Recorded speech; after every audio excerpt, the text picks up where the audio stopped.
Good evening, everyone. I'm Tanya O'Rourke. After a full day of deliberations, there's still no verdict in the Ray Tensing retrial. Hamilton County Judge Leslie Giz dismissed jurors for the night right about 4 o'clock. They will be sequestered to a hotel where they will not have access to a TV, to phones or computers.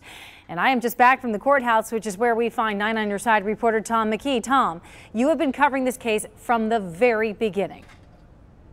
Well, that is correct, and what we've learned in a couple of situations is there was one key question for use of force experts, the two use of force experts in the case, and that is, was Ray Tensing justified in shooting Sam DuBose? And another issue, of course, was whether Tensing violated his training and committed a serious tactical error by reaching into the Sam DuBose car to try to turn it off.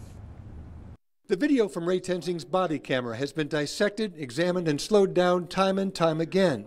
But there's a vast difference of opinion among use of force experts. Scott Hogue testified for the prosecution. He's the police chief of Post Falls, Idaho. As far as the shooting of Mr. DuBose, was that justified or not justified? It was unjustified, in my opinion. On the stand for the defense was retired Columbus police officer James Scanlon. My opinion is that the actions of Officer Tensing were reasonable, justified, and in accordance with recognized police practices. Testimony makes it clear that Tensing reached into the DuBose car to try to turn it off. What's not as obvious is whether that was a tactical error that violated his training and escalated the situation.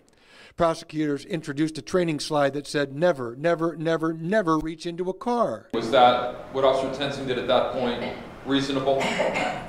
No, that was not reasonable. It's a dangerous situation to try to reach in to a vehicle that you think is going to flee. But Scanlon, for the defense, countered that officers sometimes have to do that. And it should be clear that, there is no law, there is no policy, and there is no binding training manual that prohibits an officer from reaching in with their non-gun hand.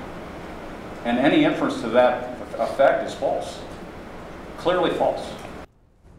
Now, Scanlon added if he were in that same situation, he would have feared for his life, and he as well. Hogue countered that Tensing could have backed away from the situation, de-escalated it, and used some kind of other tactic to defuse the situation.